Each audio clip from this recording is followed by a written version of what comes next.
거기서 제가 틀어놓고 계속 따라했습니다.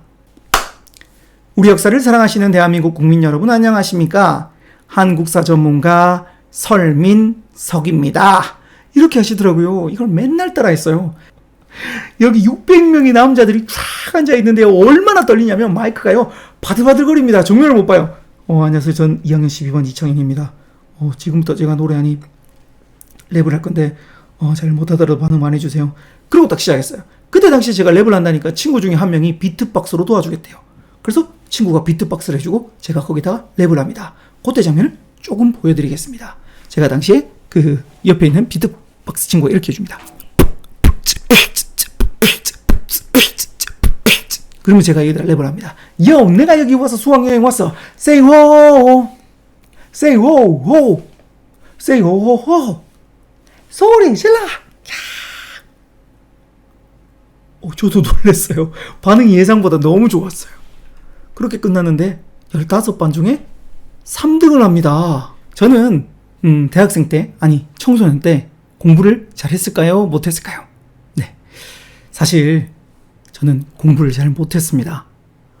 공부를 잘 못했는데 그러면 또 가정 환경은 좋았을까요? 안 좋았을까요? 네, 가정 환경도 안 좋았습니다. 5살 때 부모님이 이혼을 하셔가지고 그 충격으로 아버지가 술을 엄청 드시기 시작합니다. 원래 많이 드셨는데 더 드시기 시작합니다. 그래서 집안이 풍질박살이 나고 그 다음에 할아버지 할머니가 이제 저희 형과 저를 키워주셨습니다. 근데 이제 또 자라다 보니까 공부를 못했는데 저희 형은 공부를 잘했을까요? 못했을까요? 저희 형은 공부를 정말 잘합니다. 대한민국 상위 1%. 물론 서울대 갈 수 있는 실력이었는데 서울대 말고 다른 곳에 장학금 받고 성균관대 법대에 장학금 받고 들어갔습니다. 아무튼 우리 형 공부 너무너무 잘합니다. 너무너무 잘해요. 저는 이 비교를 통해서 또 자존감이 완전 무너지기 시작합니다. 여러분 이런 말 들어봤나요? 비교 이행시인데요. 비참해지거나 교만해지거나. 저는 비참해졌어요. 너무너무 비참해졌어요. 여러분들도 마찬가지입니다. 공부든 어떤 일을 할 때 누군가의 비교를 하지 마십시오. 비교하면 비참해지거나 아니면 내가 너무 잘한다고 해서 교만해질 수도 있어요. 그래서 비교는 하등 쓸모없다. 근데 저는 이 비교로 무너지기 시작했습니다. 연애는 잘했을까요? 못했을까요? 연애도 잘 못합니다. 저는 29살 때까지 모태솔로로 지냅니다. 정말 되는 일이 하나도 없더라고요. 하나도 없어. 그래서 한 개도 안 되니까 이런 생각을 했어요. 이번 생은 망했구나. 그러면 이왕 망한 거 내가 하고 싶은 일, 다른 말로 내 마음이 시키는 일을 한번 해보자. 그렇게 저는 내 마음이 시키는 일을 찾기 시작했고 그걸 하나하나씩 하기 시작했습니다.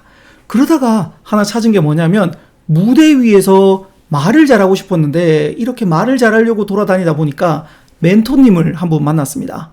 이 멘토님께 제가 물어봤습니다. 멘토님, 제가 말을 잘하고 싶은데 특별한 혹시 비법 같은 거였으면 좀 전수 좀 해주세요 라고 하니까 선생님께서 하신 말이 책을 많이 읽으라고 이야기를 합니다. 솔직하게 말씀드리면 실망이었습니다. 그 뻔한 이야기를 그거 말고 혹시 다른 비법 없으세요? 라고 하자 스승님께서는 이렇게 이야기를 합니다. 야, 성공하는 사람하고 실패하는 사람의 차이가 뭔지 아냐?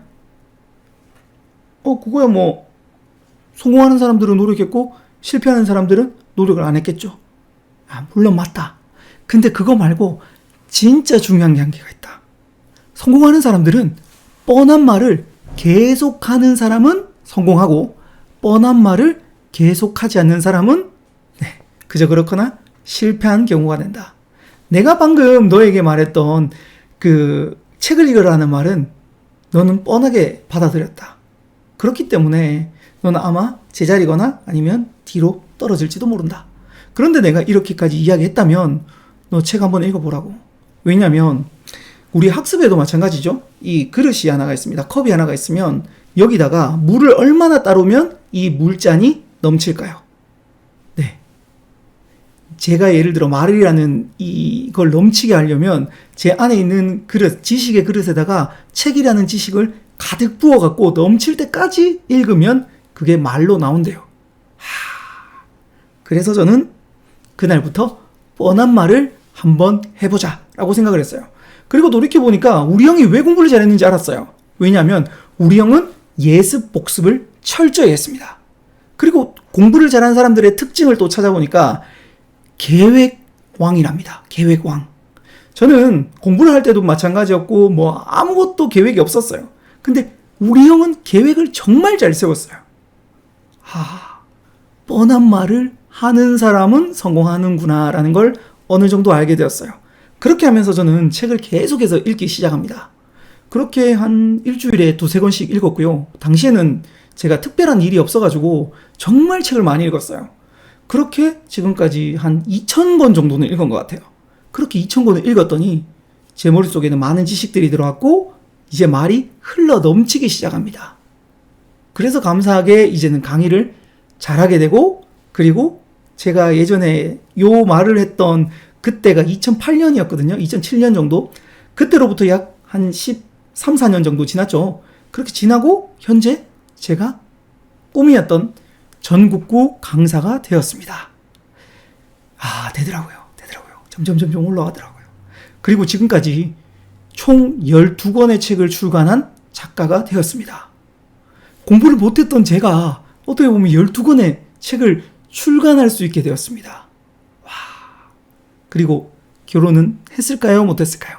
네. 결혼도 했습니다. 결혼도 해서 지금 아들 2 낳고 잘 살고 있습니다. 연애도 또 방법이 있더라고요. 그리고 어떻게 보면 저는 제가 연애를 왜 못했나라고 생각을 해보니까 잘한 친구한테 물어봤어요. 그러니까 그 친구가 한 말이, 저는 사실 키가 큰 것도 아니고 168.3입니다. 그렇다고 뭐 몸매가 좋은 것도 아니고 얼굴이 잘생긴 것도 아니니까 확률을 높이랍니다. 그래서 여자가 많은 곳으로 가라. 그리고 사귀려고 덤비지 마라. 왜냐면 사귀려고 마음먹으면 여자들이 이렇게 거부감을 느낀대요. 그냥 사람으로서 대하면서 뭐 결혼을 했던 여자친구가 남자친구가 있던 뭐 이렇게 그냥 두루두루 사귀래요. 그러면서 자신의 매력을 어필하면서 혹시 좋은 사람이 있으면 소개해달라라고 주변에 쭉 깔아랍니다. 그렇게 하면 확률이 조금씩 높아진대요. 저는 알고 봤더니 남중, 남고, 군대 그리고 17명의 남자와 함께 활동을 했고 취미는 야구였어요. 제가 왜 연애를 못했는지 이제 아시겠죠. 아무튼 이렇게 되면서 제가 연애를 못했던 걸 조금씩 퍼센트를 올리다 보니까 소개팅이 몇 번 들어왔는데 물론 초반에는 안 됐어요. 그러다가 제가 그때 말했던 한 분이 한 3-4년 정도 지났을 때 저에게 소개시켜줬고 그 중에 한 분이 어떻게 보면 저희 와이프가 됐습니다. 이렇게 확률을 올렸습니다. 정말 뭐 어디든지 성공, 즉 잘하는 법칙들이 있더라고요. 그래서 제가 오늘 여러분들께 드린 말씀은 뭐냐면, 제가 책을 읽어가면서 인생에서 정말 중요한 포인트 동기부여했고, 그리고 제가 성장하고 성공할 수 있었던 그 이야기를 제가 한 2,000권 정도 읽어가지고 그 중에 엑기스만 담아서 비전을 발견하고 디자인하라 라는 책을 출간을 하게 됩니다. 그렇게 저는 이 책을 출간을 했는데요.